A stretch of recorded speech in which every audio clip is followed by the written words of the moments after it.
Kagulat World. Muling yanig ni Alexandra Ayala ang mundo ng sports matapos niyang iuwi ang pinakaasam na gintong medalya sa women's individual tennis category ng 33rd SEA Games na ginanap sa Thailand. Hindi lang ito basta panalo, ito ay isang makasaysayang tagumpay, nagpapatunay sa kanyang galing bilang top-seeded tennis star ng bansa. Sa gitna ng hiyawan ng mga Thai fans, nagawang patahimikin ni Ala ang kanyang katunggali na si Mananchaya Sawangkao sa pamamagitan ng isang dominanteng straight sets victory, 6-1, 6-2. Ang tagumpay na ito ay naging mas matamis dahil ito ay tinuturing na isang redemption match para kay Ayala matapos siyang mabigo sa kamay ni Sawangkao sa isang torneo sa Japan noong nakaraan. Sa kanyang madamdaming Instagram post, ibinahagi ni Ayala ang kanyang labis na kagalakan at pagmamahal sa bayan sa pagsasabing para sa Pilipinas at para sa Pilipino ang kanyang laban. Ang kanyang pahayag na uuwi siyang may pasalubong sa bayan ay mabilis na kumalat at nagbigay ng inspirasyon sa milyon-milyong Pilipino.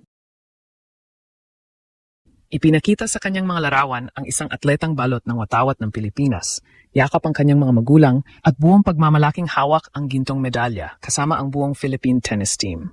Ang tagumpay na ito ay hindi lamang para sa kanyang sariling karera, kundi isang malaking karangalan na muling naglagay sa Pilipinas sa mapa ng world-class tennis. Sa pagtatapos ng laban na ito, napatunayan ni Ayala na ang bawat pagkatalo ay isang hagdan lamang patungo sa mas malaking tagumpay. Ang kanyang dedikasyon at puso para sa bayan ang naging susi upang malampasan ang home court advantage ng Thailand.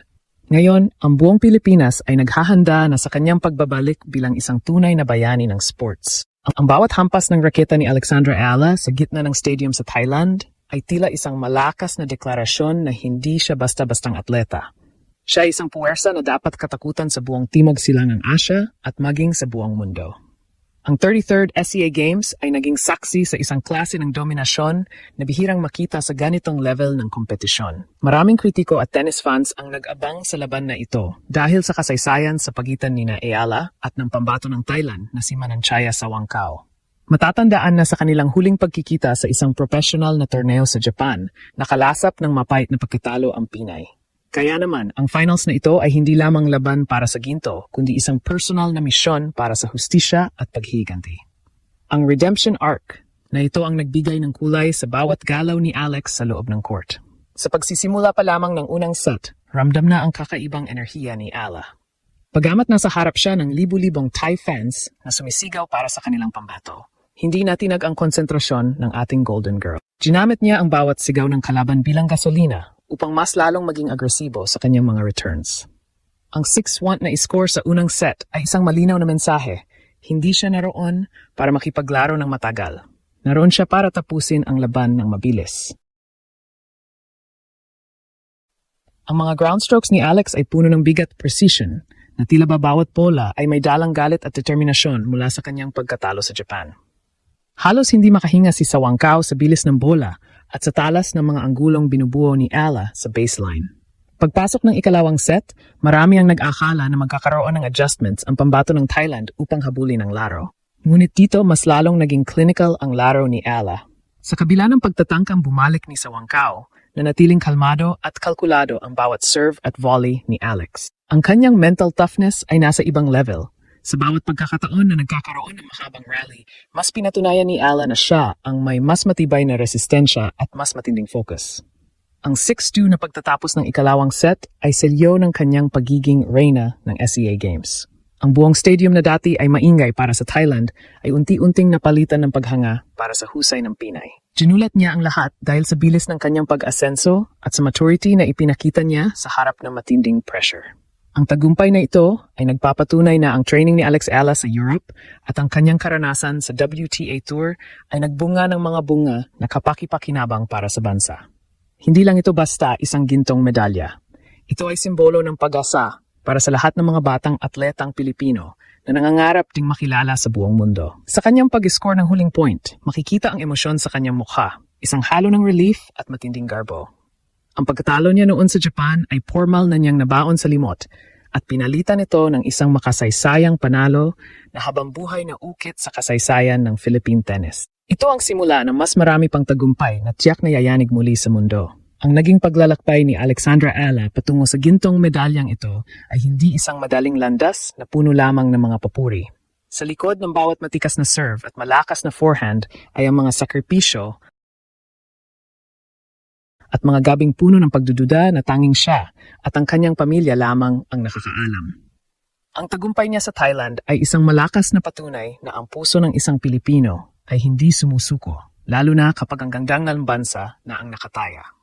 Matatandaan na bago ang paligsahang ito, marami ang nag-aalangan kung kakayanin ba ni Alex na dominahin ang Southeast Asian region habang sabay na hinaharap ang matitinding hamon sa professional circuit sa Europe at Amerika.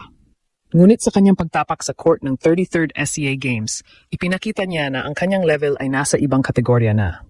Ang bawat galaw niya ay tila isang pasasalamat sa mga taong naniwala sa kanya, simula pa noong bata pa siya sa Rafa Nadal Academy. Sa aspeto ng technical na laro, makikita ang malaking pagbabago sa kanyang tactical approach kumpara sa kanyang laban sa Japan kung saan siya ay nabigo.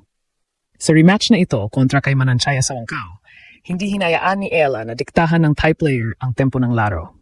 Alam ni Alex na ang lakas ni Sawangkao ay nasa mahahabang rallies at sa suporta ng kanyang mga kababayan. Kaya naman, ang ginawa ni Ella ay ang putulin ng mga rallies na ito sa pamamagitan ng mas agresibong net play at mas matatalas na angles. Pinilit niyang palabasin si Sawangkao sa kanyang comfort zone, isang bagay na hindi nagawa ng pambato ng Thailand noong una silang magkaharap. Ang bawat unforced error ni Sawangkao ay resulta ng matinding pressure na ibinibigay ni Ella sa bawat bola. Ipinakita rito ni Alex na ang karanasan niya sa WTA Tour ay nagbigay sa kanya ng kakayahang mag-adjust sa gitna ng laban, isang katangian ng isang tunay na elite athlete. Hindi rin matatawaran ang emosyonal na bigat ng kanyang post sa social media kung saan sinabi niyang may pasalubong siya sa bayan. Ang salitang pasalubong ay may malalim na kahulugan sa kulturang Pilipino. Ito ay simbolo ng pag-aalala at pagmamahal sa mga naiwan sa tahanan habang nasa malayo. Para kay Ella, ang gintong medalya ay hindi lang isang pirasong metal na isasabit sa kanyang cabinet. Ito ay isang regalo para sa bawat Pilipinong nagpupuyat para panoorin ang kanyang mga laban sa ibang bansa. Sa kanyang post na nakabalot sa watawat ng Pilipinas, ipinakita niya na sa kabila ng kanyang tagumpay sa international stage, nananatili siyang grounded at konektado sa kanyang pinagmulan. Ang mga larawan niya kasama ang kanyang mga magulang ay nagpaiyak sa marami dahil dito nakita ang tao sa likod ng atleta. Isang anak na ang tanging hangad ay maparangalan ang kanyang pamilya at ang kanyang bansa. Ang tagumpay na ito ay nagbukas din ng bagong kabanata para sa Philippine tennis team. Ang presensya ni Ella ay nagbigay ng kumpiyansa sa buong delegasyon na nagpapatunay na kaya nating makipagsabayan at manalo ng ginto sa mga individual events na dati ay pinangungunahan ng ibang bansa. Ang kanyang gold and glory ay naging inspirasyon upang mas lalo pang pagbutihin ng iba pang mga atletang Pilipino ang kanilang pagsasanay.